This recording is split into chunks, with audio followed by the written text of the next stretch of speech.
નમસ્કાર, આપ જોઈ રહ્યા છો મંતવ્ય ન્યૂઝ અને શહેરથી ગામ સુધીમાં હું છું આપની સાથે નંદની। સમાચારોની શરૂઆત કરીશું, જેમાં કેન્દ્રીય ગૃહમંત્રી અમિત શાહ હવે ગુજરાતની મુલાકાતે આવશે। આગામી 22 તારીખે રાજકોટની મુલાકાત લેશે। મહત્વપૂર્ણ સમાચાર, જેમાં કેન્દ્રીય ગૃહમંત્રી અમિત શાહ ગુજરાતની મુલાકાતે આવવાના છે। આગામી 22 તારીખે અમિત શાહ રાજકોટની મુલાકાતે આવશે।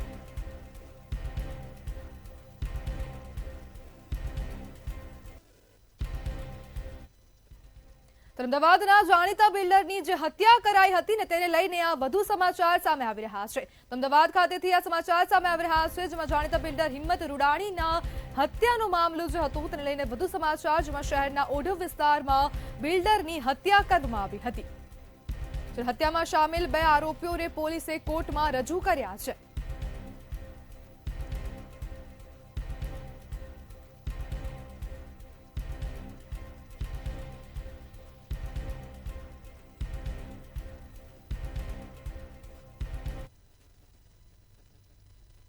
છોટાઉદેપુરના બોડેલી ખાતે હિટ એન્ડ રનની ઘટના બની છે। તો આ સમાચાર સામે આવી રહ્યા છે, જેમાં પેટ્રોલ પંપ પાસે હિટ એન્ડ રનની ઘટના બની છે। તો અકસ્માતના સમાચાર સામે આવી રહ્યા છે। છોટાઉદેપુર ખાતેથી જેમાં અકસ્માતની આ ઘટના બની છે, તો બોડેલી ખાતેથી આ સમાચાર, જેમાં કરણ પેટ્રોલ પંપ પાસે હિટ એન્ડ રનની ઘટના બની છે।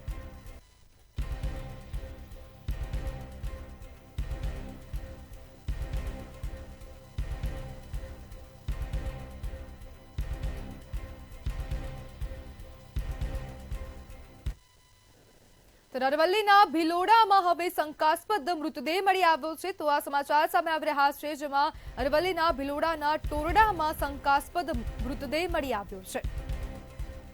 ટોરડામાં શંકાસ્પદ યુવકનો મૃતદેહ મળી આવ્યો છે, જ્યારે સમગ્ર વિસ્તારમાં ચકચાર પણ ફેલાય છે। જ્યારે કુશાલપુરા ગામના ખેતરમાંથી યુવકનો મૃતદેહ મળી આવ્યો છે।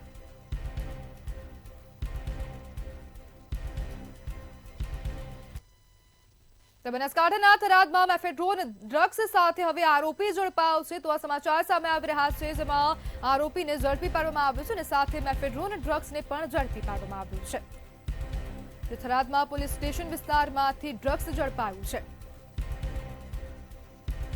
ભારતમાલા રોડ નજીક વાહન ચેકિંગ દરમિયાન ડ્રગ્સ ઝડપાયું છે।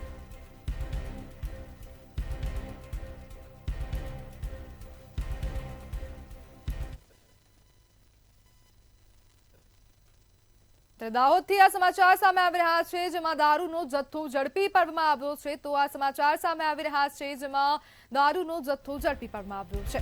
દાહોદની ધાબડિયા ચેકપોસ્ટ પરથી દારૂનો જથ્થો ઝડપાયો છે। ટ્રકમાં લઈ જવાતો 78.70 લાખનો વિદેશી દારૂ ઝડપી પાડવામાં આવ્યો છે। સમગ્ર મામલે 2 લોકોની પણ અટકાયત કરવામાં આવી છે। ત્યારે સડેલા બટાટાની થેલીઓની આડમાં વિદેશી દારૂ લઈ જવાતો હતો અને પોલીસે તેને ચોક્કસ બાતમીના આધારે ઝડપી પાડ્યો છે।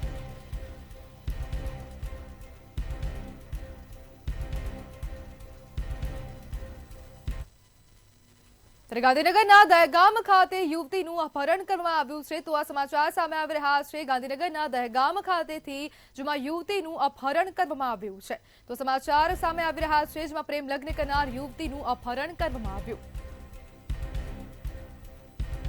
અપહરણ મામલે પોલીસે એક શખ્સની ધરપકડ પણ કરી છે। દહેગામ પોલીસ સ્ટેશન ખાતે બનેલ ઘટના મુજબ દહેગામમાં રહેતા રવિ પટેલ એમની પત્ની સાથે છેલ્લા 2-1 મહિનાથી દહેગામ ખાતે રહેતા હતા। ઘટના મુજબ એમની પત્ની આયુષીના ઘરવાળા એમના પિયરના પક્ષના એના મામા અને એના ભાઈને રવિભાઈના ત્યાં આવેલા અને આયુષીને અપહરણ કરી લઈ ગયેલ છે અને રવિને અને એના કુટુંબીજનોને ગળદાપાટોનો માર મારેલ છે। આ બાબતે પોલીસે અપહરણની ફરિયાદ દાખલ કરી છે। એક આરોપી એરેસ્ટ કરેલ છે, બાકીના આરોપી અને ભોગ બનનાર।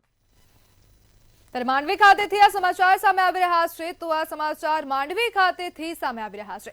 મહત્વપૂર્ણ સમાચાર સામે આવી રહ્યા છે, સુરતના માંડવીમાં રેલવે લાઇનનો વિરોધ કરવામાં આવ્યો છે। નેશનલ હાઈવે 56 અને કોસંબા ઉમરપાડા રેલવે લાઇનનો વિરોધ કરવામાં આવ્યો છે।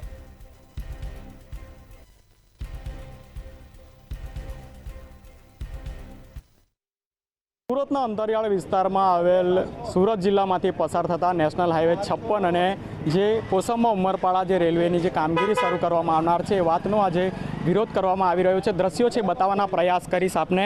માંડવી ખાતેના આ દ્રશ્યો છે કે જ્યાં 3 ગામના છે આજે રેલવે છે તેનો વિરોધ કરી રહ્યા છે. શું માંગણીઓ છે, કેમ વિરોધ કરવો પડી રહ્યો છે, વાતને લઈને ચર્ચા કરવાનો પ્રયાસ કરીશું. આજે વિરોધ કરવા માટે પહોંચ્યા છો, આવેદનપત્ર આપવામાં આવ્યો છે. શું રજૂઆતો છે, શું માંગણીઓ છે, શું નામ આપનું? મારું નામ ગામિત મુકેશભાઈ ગુરજીભાઈ છે. અમે આવેદનપત્ર 13મી સપ્ટેમ્બરના અનુસંધાને અહીં મામલતદાર કચેરીમાં આપવામાં આવ્યા છીએ.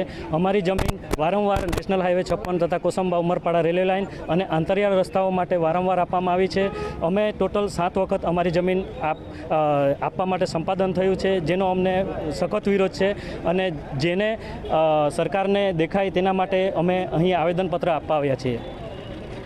જે નેશનલ હાઈવે 56 પસાર થનાર છે તેની કામગીરીનો વિરોધ કરવામાં આવી રહ્યો છે. કોસંબા ઉમરપાડા જે રેલવેની જે કામગીરી છે તેનો વિરોધ કરવામાં આવી રહ્યો છે.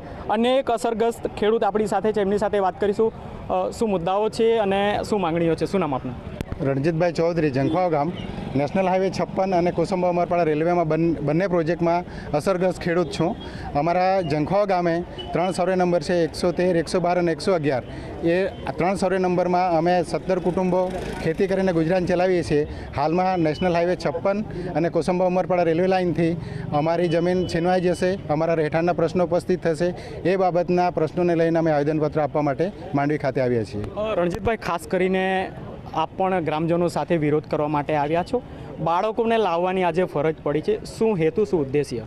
અમારો પ્રશ્ન એવો છે કે અમારા વડવાઓએ આગળના સમયમાં 4 વખત રોડ માટે અને 1 વખત રેલવે માટે ઓલરેડી જમીન આપેલી જ છે. અને હવે અમારી પાસેથી ફરી 6ઠ્ઠી વખત અને 7મી વખત એટલે બીજી 2 વખત જમીન સંપાદન કરવા માટે લેવામાં આવે છે. અમે તો અમારું જીવન જીવી ગયા છે, પણ અમારા બાળકોનું ભવિષ્ય શું થશે? એ લોકો ક્યાં રહેશે, ક્યાં ઘર બનાવશે, જમીન ખેતી કેવી રીતે કરશે? આ બધા પ્રશ્નોને લઈને હવે અમે તો જીવી ગયા છે, પણ અમારા બાળકોનું ભવિષ્ય શું છે એને લઈને અમે બાળકોને પણ સાથે લાવ્યા છે. અને બાળકોએ પણ કીધું છે કે અમારી પાસે આ બધું ના રહે તો અમારું જીવન શું થશે? એટલા માટે આજે અમે ખાસ બાળકો લઈને આવ્યા છીએ. ખાસ કરીને અનેક વખત રજૂઆતો કરવામાં આવી છે, તંત્ર દ્વારા કોઈ પણ પ્રકારનું નિરાકરણ નથી લાવવામાં આવતું. કઈ રીતે જોઈ રહ્યા છો ને આગળના આવનારા સમયમાં કયા પ્રકારની રણનીતિ? અનેક વખત રજૂઆતો કરી છે, ફક્ત અમારી રજૂઆતો સાંભળવામાં આવી છે, એનો કોઈ ઉકેલ લાવવામાં આવ્યો નથી.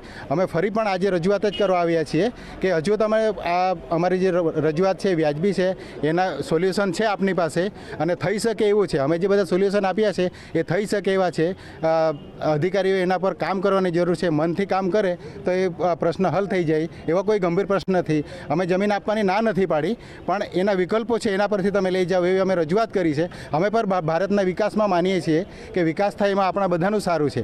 અમે પણ એમાં સહયોગ આપવા માગીએ છીએ, પણ વિનાશ થતો હોય ને વિકાસ કરવામાં આવે એ મુદ્દો વ્યાજબી નથી. એ ધ્યાન દોરવા માટે આજે અમે આવેદનપત્ર આપવા માટે આવ્યા છીએ.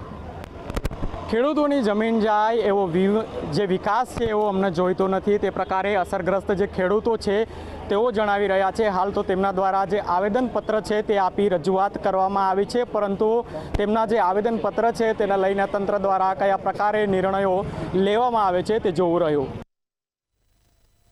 કચ્છ ખાતેથી સમાચાર સામે આવ્યા, જેમાં સામાજિક તત્વોના આશયાના તોડવામાં આવ્યા છે. તો ગેરકાયદેસર જે બાંધકામ છે તેની પર બુલડોઝર ફર્યું છે અને વધુ એકવાર અસામાજિક તત્વોના આશયાના તોડવામાં આવ્યા છે. ભુજમાં અસામાજિક તત્વોના દબાણો પર દાદાનું બુલડોઝર ફરી વળ્યું છે. તો કચ્છથી આ સમાચાર, જેમાં આરોપી સાજિદ રહેમતુલ્લા મોખાનું દબાણ દૂર કરવામાં આવ્યું છે.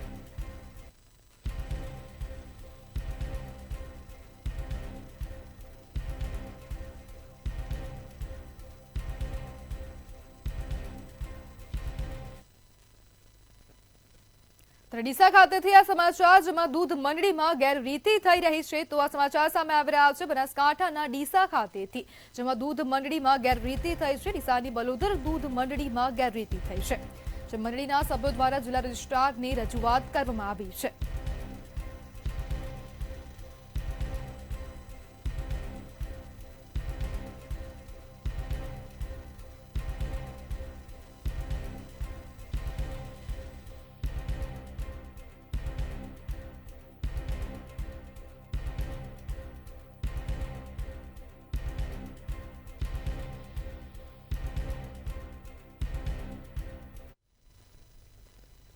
બનાસકાંઠાથી આ સમાચાર સામે આવી રહ્યા છે. તો બનાસકાંઠાથી આ સમાચાર, મહત્વપૂર્ણ સમાચાર સામે આવ્યા, જેમાં અબોલ જીવો માટે કોંગ્રેસ પાર્ટી મેદાને ઉતરી છે.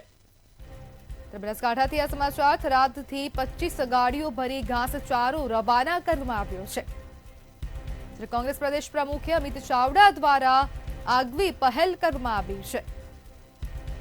પૂરગ્રસ્ત વિસ્તારોમાં ઘાસચારાની તંગીને લઈને પહેલ કરવામાં આવી છે અને કોંગ્રેસ હવે અબોલ પશુઓ માટે મેદાને ઉતરી છે. અબોલ જીવો માટે કોંગ્રેસ દ્વારા ઘાસચારો મોકલવામાં આવ્યો છે. 25 જેટલી ગાડીઓ થરાદથી રવાના કરાઈ છે.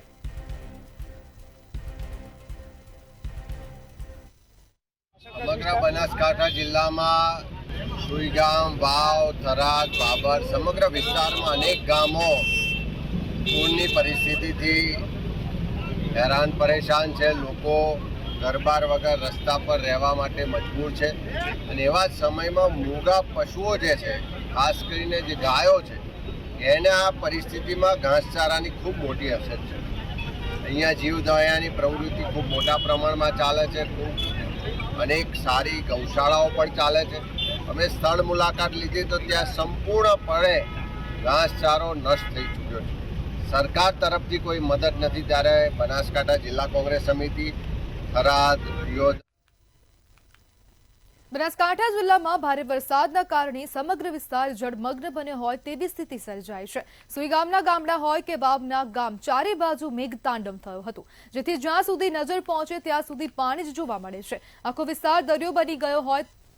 તમામ રસ્તાઓ બંધ કરવામાં આવ્યા છે. સરહદી સુઈગામ અને વાવના અનેક વિસ્તારમાં આજે પણ રસ્તા પર જળબંબાકારની સ્થિતિ સર્જાઈ છે.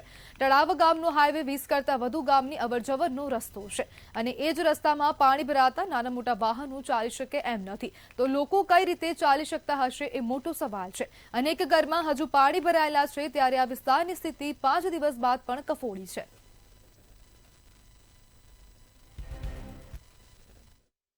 આ તો સાહેબ 50-60 ગામોનો રસ્તો છે અને નિકાલ તો સાહેબ થાય તો બાઈક હેડે ના નાના સાધન તો હેડી કેમ જ નથી.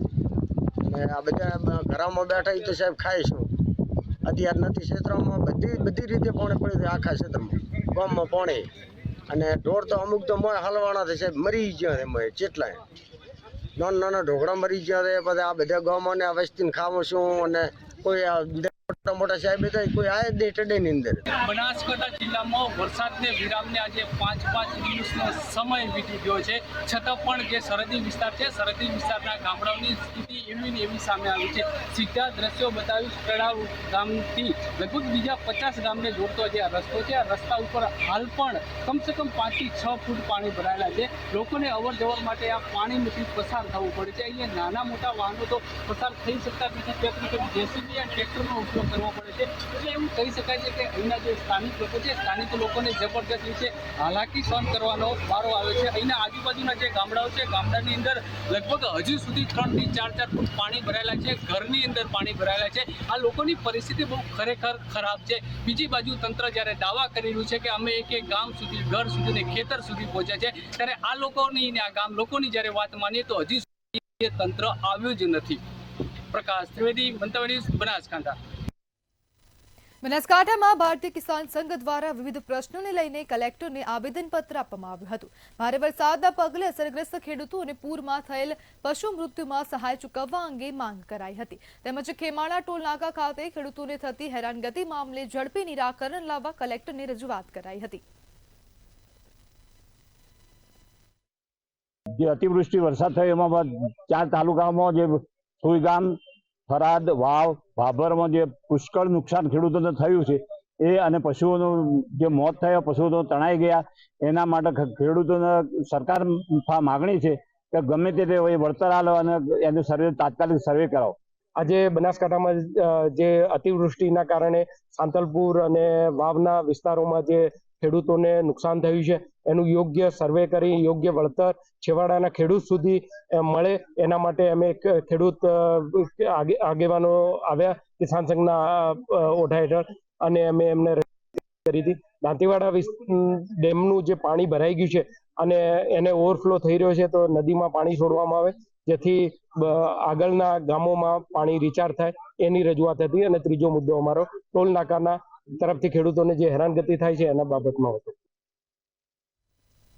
અરવલ્લીના મોડાસા ગામમાં કિશોર નદીમાં ડૂબ્યા હોવાની ઘટના સામે આવી છે. જોકે આ મામલે પોલીસે ગુનો નોંધ્યા બાદ કિશોરના અકાળ મૃત્યુ બાબતે કોઈપણ જાણકારી પૂરી પડાઈ નથી તેવા પરિવારજનોએ આક્ષેપ કર્યા હતા. ત્યારે પરિવારજનોએ સમગ્ર ઘટનાની તટસ્થ તપાસ થાય તે અંગે જિલ્લા પોલીસ વડાને લેખિતમાં માંગ કરી છે. બપોરે લંચમાં ઘરે ખાવા આવ્યો, બપોર પછી ક્યાં ગયો તો સુધી મારા છોકરાનો સ્કૂલમાં ગયો કે ના ગયો, કોઈ સાહેબનું કોઈ બહેનનું કોઈ મગદુમના કોઈ બી કર્મચારીઓનું મારા ઉપર કે મારા ભાઈના ઉપર ફોન આવ્યો નથી કે તમારો બાબો સ્કૂલમાં બપોર પછી આવ્યો ના. બરાબર, કોઈની કોઈ રિસ્વાઈ નથી, કોઈ જવાબ નથી ને મારા ઘરે બાબાનો ઇંતકાલ થઈ ગયું છે. બરાબર, તો મગદુમના અંદર જેટલા બી સાહેબ છે, જેટલા બી કર્મચારીઓ છે, બધા एक भी ना फोन के ना घरे बेवा एक भी आयु नहीं. यहाँ से चाय नाश्ता करके वापस गया हुआ था और वापस जाने के बाद मैं स्कूल के अंदर वो पहुँचा कि नहीं पहुँचा वो हम नहीं जानते हैं. और वहाँ से हमारे बच्चे को कोई भी बच्चे उठा के लेके कहीं पर जा रहे हैं उसकी हमें मालूमात पड़ी हुई है. और हमारे बच्चे के पास में जो स्कूल बैग भी हैगी, स्कूल बैग भी उसकी नहीं मिली हैगी. उसकी जो हमें डेड बॉडी मिली हैगी, तो ये डेड बॉडी के साथ में जो बच्चे इसको स्कूल की तरफ से जिस एक्टिवा पर लेकर गए हैं वही बच्चे हमारे को पुलिस स्टेशन हाजिर करके इसका न्याय दिलावे. और एसपी साहिब से खास हमारी अर्ज हैगी कि वही बच्चे पर एक्शन ली जाए. સમાચારમાં આગળ વાત કરીએ તો અમદાવાદ ખાતેથી આ સમાચાર સામે આવી રહ્યા છે, જેમાં મનપસંદ જીમખાનાનો વધુ એક વિડીયો વાયરલ થયો છે. અમદાવાદની આ મનપસંદ જીમખાનાનો વિડીયો વાયરલ થયો અને જીમખાનામાં જુગાર રમતા લોકોનો વિડીયો વાયરલ થયો છે. સમાચાર અમદાવાદ ખાતેથી સામે આવી રહ્યા છે. કેરમ અને ચેસની જગ્યાએ લોકો પત્તા રમતા નજરે પડ્યા છે. જુગાર રમાતો હોવાના આરોપ સાથે વિડીયો વાયરલ કરવામાં આવ્યો છે. અમદાવાદથી આ સમાચારમાં વિડીયો વાયરલ થતા લોકો દરિયાપુર પોલીસ સ્ટેશન ઉમટ્યા હતા.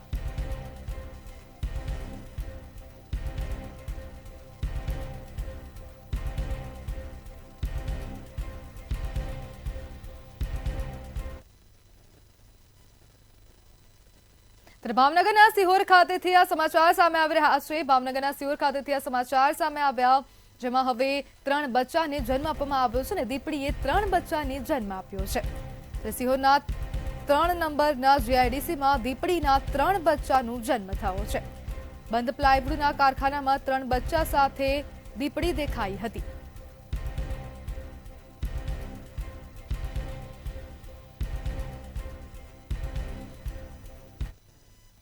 ત્યારે મોરબી ખાતેથી આ સમાચાર સામે આવી રહ્યા છે, જેમાં હવે નવરાત્રીને ગણતરીના દિવસો બાકી છે, તો તેને લઈને હવે મોરબીથી આ સમાચાર સામે આવી રહ્યા છે. પવિત્ર નવરાત્રી પર્વને હવે ગણતરીના દિવસો જ બાકી રહ્યા છે અને કારીગરો દ્વારા કલાત્મક ગરબાનું નિર્માણ શરૂ કરી દેવામાં આવ્યું છે.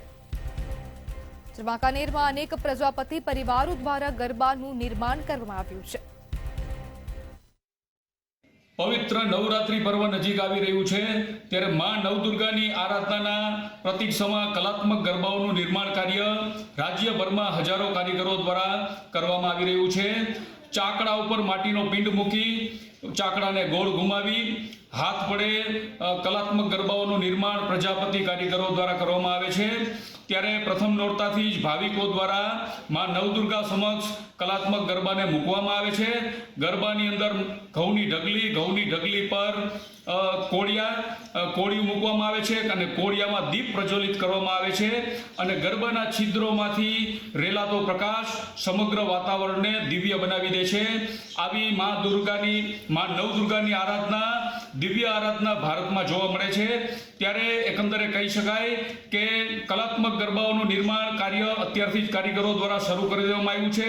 ત્યારે મોરબી જિલ્લાના વાંકાનેર ખાતે એક આખો કુંભારપુરા વિસ્તાર આવેલો છે. આ વિસ્તારમાં અનેક પરિવારો દ્વારા નવરાત્રી પૂર્વે કલાત્મક ગરબાઓનું નિર્માણ કાર્ય શરૂ કરી દેવામાં આવે છે. આખો પરિવાર દિવસ રાત એક કરી કલાત્મક ગરબાઓનું નિર્માણ કરે છે અને આ ગરબાઓને બહારગામ નિકાસ પણ કરવામાં આવે છે. ત્યારે એકંદરે કહી શકાય કે વાંકાનેરમાં અત્યારથી જ નવરાત્રી પર્વની ઉજવણીનો તૈયારીનો ધમધમાટ જોવા મળી રહ્યો છે. કેતન ભટ્ટી, મંતવ્ય ન્યૂઝ, વાંકાનેર. તો વડોદરા ખાતેથી આ સમાચાર સામે આવી રહ્યા છે, જેમાં 64 સરકારી ઓફિસોને આવાસમાં બદલવામાં આવશે. તો આ સમાચાર જેમાં 64 સરકારી ઓફિસ MRG આવાસમાં ખસેડવામાં આવશે. જ્યારે કલેક્ટર દ્વારા નિર્ણય કરવામાં આવ્યો છે અને હુકમ આપવામાં આવ્યો છે. જ્યારે ખુદ વાળ ચીબડાગળે તેવો વડોદરા શહેર કલેક્ટર હુકમ કર્યો છે. રહેણાંક ફ્લેટમાં 64 સરકારી ઓફિસ ખસેડવાનો નિર્ણય કરવામાં આવ્યો છે અને ગુજરાત હાઉસિંગ બોર્ડની માંજરપુરના MIG આવાસમાં ઓફિસો ખસેડવામાં આવશે.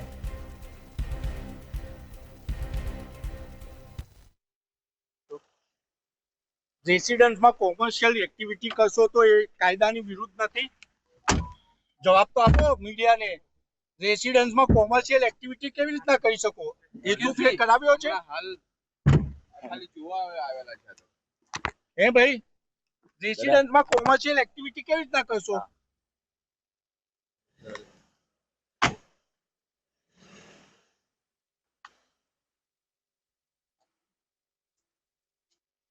ગુજરાત હાઉસિંગ બોર્ડની જે બિલ્ડિંગ હોય છે એમાં ગુજરાત હાઉસિંગ બોર્ડનો જે ડિપાર્ટમેન્ટ હોય ત્યાંથી NOC આપવામાં આવતી હોય છે. અને જો NOC આપે અને અરજદાર જો અહીંયા એપ્લાય કરે હેતુફેર માટે તો અત્રેથી ઇમ્પેક્ટ અંતર્ગત કાર્યવાહી કરવામાં આવતી હોય છે. પરંતુ આપણા જે સવાલ હાલ આપણે કરી રહ્યા છો એમાં કોઈ આપણને એવી એપ્લિકેશન ધ્યાને આવેલી નથી આજ દિન સુધી. એના માટે અમારા તરફથી એમને નોટિસ આપવામાં આવે છે કે ભાઈ આ હેતુફેર કરેલું છે, હેતુફેર કરાવો ને હેતુફેર કર્યા પછી ફાયર NOC માટે એ લોકો ગાડી ફાઇલ કરાવે છે. નામ મૂકી હોય તો શું કડક કાર્યવાહી કરો? એટલે પહેલી તેમને B10 નોટિસ આપતા હોઈએ છે. પછી એના પછી એમને એનો ટાઈમ પિરિયડ હોય છે કે ભાઈ કેટલા સમયમાં એ લોકો પૂરતા કરતા હોય છે. એ લોકો બાંહેધરી આપતા હોય છે કે મેમ આટલા સમયમાં સિસ્ટમ ઇન્સ્ટોલ કરી દઈશું અને આવી રીતના પછી અમે એપ્લાય કરી દઈશું. જે પ્રમાણે અમારું ચેકિંગ થાય છે. બિલ્ડિંગ સીલ કરવાનો વખત આવે ખરું? બિલ્ડિંગ સીલ કરવાની રીતના એમને D2 અમે નોટિસ આપતા હોઈએ છીએ કે આટલા સમયમાં તમે આ પૂરતા કરો તો અમે D2 આલતા. કેટલી મર્યાદા સમયની? 4-5 દિવસની સમય મર્યાદા હોય છે. હા, હમણાં જ અમે લોકો રહીએ છીએ તો હમણાં જ એટલો બધો પ્રોબ્લેમ છે. પાર્કિંગનો પ્રોબ્લેમ છે, પાણીનો પ્રોબ્લેમ છે, સાફ સફાઈનો પ્રોબ્લેમ છે. પછી આટલી કચેરી આવશે તો ગાડીઓ કઈ મૂકશે? એના દલાલો અહીં ટેબલો નાખીને બેસી જશે તો અડચણ કેટલી થશે? કોઈ છેડતી કરશે લેડીઝોની, મહિલાઓની, કોણ જવાબદાર છે? ગેટ પર સિક્યુરિટી નથી. એટલે અમારો વિરોધ જ છે આ બાબતમાં. વાડ ચીબડાગળે તેવી પરિસ્થિતિ વડોદરા કલેક્ટરે ઊભી કરી છે.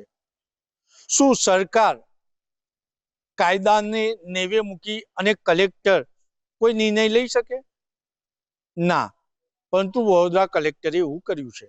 વડોદરા કલેક્ટર અનિલ ધામેલિયાએ નર્મદા ભુવન અને કુબેર ભુવન આવેલી 64 જેટલી ઓફિસો આપ સ્ક્રીન પર જોઈ રહ્યા છે. આ ગુજરાત હાઉસિંગ બોર્ડના 2 બેડરૂમ, હોલ, કિચનમાં શિફ્ટ કરી છે. સવાલ એ ઊભો થાય છે કે રેસિડન્સ બિલ્ડિંગમાં ઓફિસીસ ઊભી કેવી રીતના કરી શકાય? કારણ કે હેતુફેર થઈ ગયો, અને હેતુફેર થઈ ગયો હોય તો ટાઉન પ્લાનિંગ વિભાગને પણ જાણ કરવી પડે. અને જ્યારે રેસિડન્સ બિલ્ડિંગ હોય તો એની ફાયર માટેના સંસાધન અલગ હોય, અને કોમર્શિયલ એટલે ઓફિસીસ આવવાની હોય તો એના પણ સંસાધન અલગ હોય. પરંતુ વડોદરા કલેક્ટરને કાયદાની પડી છે જ ક્યાં? આપણે વિદ્વાન વકીલ શૈલેષ અમીનને પૂછ્યું, શું કહો છો? કાયદામાં જોગવાઈ છે રેસિડન્સ બિલ્ડિંગમાં સરકારી કચેરી હટાવવાનો? કાયદો બધા માટે સમાન છે, સરકાર માટે પણ સમાન જ છે. આ residential MIG middle income group માટેના ફ્લેટ રહેવા માટે બનેલા છે. રહેવા માટેના ફ્લેટ હોય એટલે એની અવર જવર પણ એક ધ્યાનમાં રાખવામાં આવેલી, કેટલા લોકોનું ટ્રાફિક વ્યવસ્થા એ પ્રમાણે કરેલું હોય. આ રેસિડેન્ટ બિલ્ડિંગમાં ઓફિસ થઈ ના શકે. જો કરવી હોય તો એની ઇમ્પેક્ટ ભરવી પડે, કાં તો એની મંજૂરીઓ બધી સરકારી લેવી પડે. જે બાંધકામ માટેનું નિયમન કરતી કોર્પોરેશનની ટાઉન પ્લાનિંગ શાખા છે એનું કરવું જોઈએ. આ કશું કરેલું નથી. આની અંદર સૌથી મહત્વનું તો ફાયર વિભાગની સેફટી છે. જ્યારે નામદાર Gujarat high court, Rajkot game zone હોય કે શ્રેય હોસ્પિટલ અમદાવાદ હોય કે તક્ષશિલા ક્લાસ સુરતના હોય, આગ લાગવાથી અસંખ્ય નિર્દોષ લોકો બુજાઈ જતા હોય, ત્યારે એક ચોક્કસ એક અવલોકન કરેલું છે કે જ્યાં સુધી ફાયરની NOC કોમર્શિયલ હોય નહીં કે રેસિડેન્શિયલ હોય નહીં કે જે પણ હોય, જે ઉપયોગમાં લેવાતી હોય નહીં, ત્યાં સુધી એમાં કોઈ વ્યક્તિ રહી ના શકે, વાપરી શકે નહીં. તો એવો સ્પષ્ટ હુકમ કર્યા પછી પણ અહીં આગળ જ્યારે કલેક્ટર કરતા હોય અને ફાયર સિસ્ટમ કર્યા વગર અહીં આગળ જ્યારે સરકારી કચેરીઓ આવતી હોય તો સરકારી કચેરીઓમાં આગ લાગશે ને સરકારી દસ્તાવેજો બધા ભરી જશે તો એની જવાબદારી કોણ લેશે? કલેક્ટર લેશે કે હા મારી જવાબદારી છે, આગ લાગે ને ભરી જાય તો હું શોધીને લાવીશ? તો આ જગ્યાએ કલેક્ટરનું બિલકુલ અયોગ્ય પગલું છે અને આવી રીતે રેસિડેન્ટ વિસ્તારમાં આ લોકો આજુબાજુ રહે છે એને પણ તકલીફ ઊભી થવાની, કેમ કે અહીંયા તો ફેરિયા બી આવવાના, પછી દલાલોએ આવવાના, ટેબલો નાખવાના અને અસંખ્ય લોકો કામ લઈને આવવાના, તો એમના પણ પાર્કિંગની વ્યવસ્થા નથી અહીંયા આગળ. તો આ બધી જ સમસ્યાને લઈને આ જગ્યાએ બિલકુલ અયોગ્ય છે. એટલે જગ્યા અયોગ્ય છે, નિર્ણય પણ અયોગ્ય છે. મહત્વની બાબત એ છે કે 13 માળની બિલ્ડિંગ અને બંને લિફ્ટો બંધ છે, તો અધિકારી કે લાભાર્થી ઉપર જશે કેવી રીતના? સવાલ તો એ પણ ઊભો થાય છે કે રેસિડન્સ બિલ્ડિંગ હોય તો તેમાં 20% પાર્કિંગ જોઈએ અને ઓફિસીસ હોય તો તેમાં 50% પાર્કિંગ જોઈએ. શું સરકારના GDCR નો ભંગ કરવાનો હક, અધિકાર વડોદરા કલેક્ટર અનિલ ધામેલિયાને સરકારે સ્પેશિયલ પાવર કરીને આપેલો છે? સવાલ અનેક છે. અનિલ ધામેલિયાને સવાલ પૂછવામાં આવશે, જવાબ એમને આપવાનો.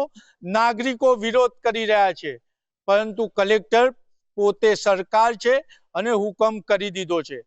અહીંયા નથી લિફ્ટ ચાલતી, નથી પાણીની સુવિધા કે નથી લાઇટ, અનેક પ્રોબ્લેમ છે, પરંતુ કલેક્ટરે હુકમ કરી દીધો છે. સરકારી અધિકારીઓ અહીંયા વિઝિટમાં આવી રહ્યા છે, મંતવ્ય ન્યૂઝનો કેમેરો જોઈ અને જીભ બગાડીને જઈ રહ્યા છે. નાગરિકો વિરોધ કરી રહ્યા છે, પરંતુ કલેક્ટરને ગણકાર નથી. કેમેરામેન મિલિંદ મેલે સાથે નિલેશ બ્રહ્મભટ્ટ, મંતવ્ય ન્યૂઝ, વડોદરા. વડોદરા શહેરના કલેક્ટરે આ હુકમ કર્યો છે ને રહેણાંક ફ્લેટમાં 64 સરકારી ઓફિસ ખસેડવામાં આવશે. તો આપણી સાથે વડોદરાથી નિલેશ બ્રહ્મભટ્ટ લાઈવ જોડાઈ ગયા છે. જે નિલેશ, હવે સરકારી ઓફિસો જે છે તે રહેણાંક વિસ્તારમાં ખસેડવામાં આવશે, શું કહેશો? જી, વાડ ચીભડા ઘરે તેવી કહેવતને સાર્થક કરતો કલેક્ટરનો એક હુકમ થયો છે. વડોદરા કલેક્ટર અનિલ ધામેલિયા એ સરકારી કાયદાનો જે નાગરિકો પર લાગુ પડે છે તે પોતાને લાગુ ના પડે તેવી રીતનો હુકમ કરી દીધો છે. વડોદરાના કલેક્ટર અનિલ ધામેલિયાએ ગુજરાત હાઉસિંગ બોર્ડના મકાનો, MIG ફ્લેટ, મીડિયમ ઇન્કમ ગ્રુપના માજલપુર ખાતે આવેલા છે, 2 બેડરૂમ, 1 હોલ, કિચનના, એમાં નર્મદા ભુવન કુબેર ભવનની 64 ઓફિસ ખસેડવાનો હુકમ કરી દીધો છે. અમે તપાસ કરી તો અમને જાણવા મળ્યું કે જો રહેણાંક વિસ્તારમાં ઓફિસ શિફ્ટ કરવી હોય તો વડોદરા મહાનગરપાલિકાની ટાઉન પ્લાનિંગમાં આની ઇમ્પેક્ટ ફી ભરવી પડે, કારણ કે તમે રહેણાંકમાંથી એનું ઓફિસ તરીકે ઉપયોગ કરો છો. ટાઉન પ્લાનિંગ વિભાગનો સંપર્ક કર્યો તો ટાઉન પ્લાનિંગ વિભાગે કહ્યું કે અમારી કોઈ પરમિશન લેવામાં નથી આવી.